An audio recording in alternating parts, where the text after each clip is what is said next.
Nebuchadnezzar strikes Judah during the reign of Jehoiakim, and the first deportation tears Jerusalem's young nobles out of their world. Daniel, Hananiah, Mishael, and Azariah, 15-year-olds, are taken to Babylon for imperial training. They refuse the king's food, keeping their covenantal integrity, and with them begins Israel's intellectual, cultural, and spiritual exile. This year becomes the foundation of the entire long-range prophetic structure. Daniel 1 unfolds directly from it. Daniel 2 begins with Daniel already in training when Nebuchadnezzar dreams. Something unprecedented happens. Authority shifts from temple to exile, from priestly hierarchy to individual conscience, from a national story to a global vision of empires. 605 BC is the true entry point of historical prophetic reality. Judaism as a national revelatory system collapses, and prophecy becomes global insight. It is the first great rupture of land, temple, national authority, language as Aramaic takes hold, and identity itself. With Daniel in Babylon, the narrative of Revelation becomes world history. 586 BC, the fall of Jerusalem. Babylon completes its conquest. The temple is burned, the Davidic monarchy collapses, and a second wave of deportation empties Judah. Daniel is now about 34, already integrated into the imperial system. This catastrophe becomes the backdrop of every vision in Daniel. Only once the theocracy ends does the statue of Daniel 2, gold, silver, bronze, iron, become intelligible as the architecture of world empires. 586 BC marks the final transition from national revelation to imperial history.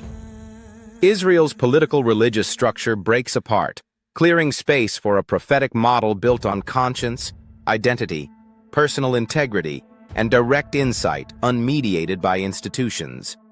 With this moment, the Age of Empires begins, the stage on which all of Daniel's long-range visions will unfold.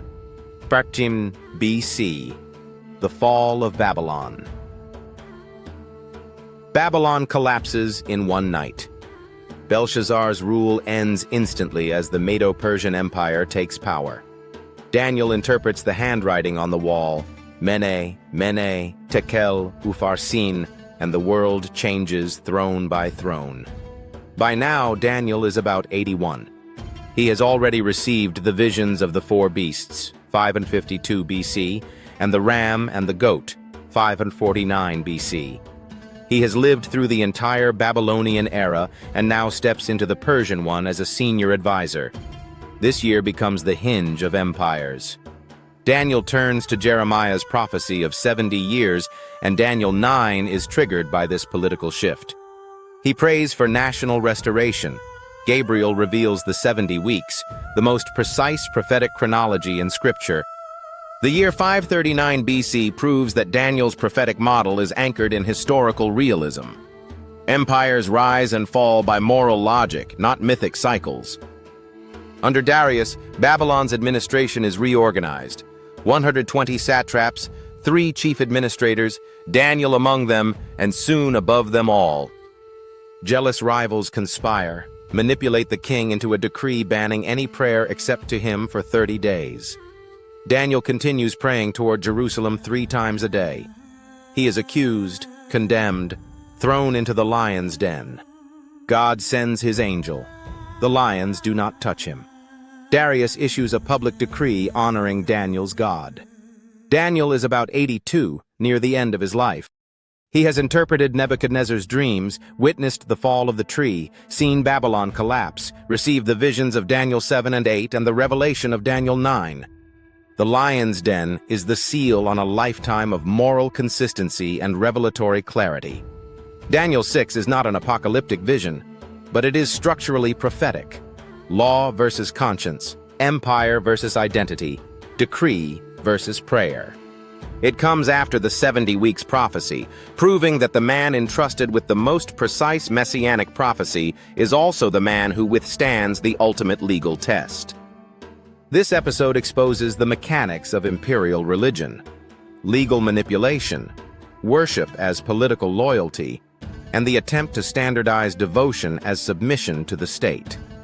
536 BC, the final vision, Daniel 10-12. In the third year of Cyrus, around 536 BC, Daniel is about 84.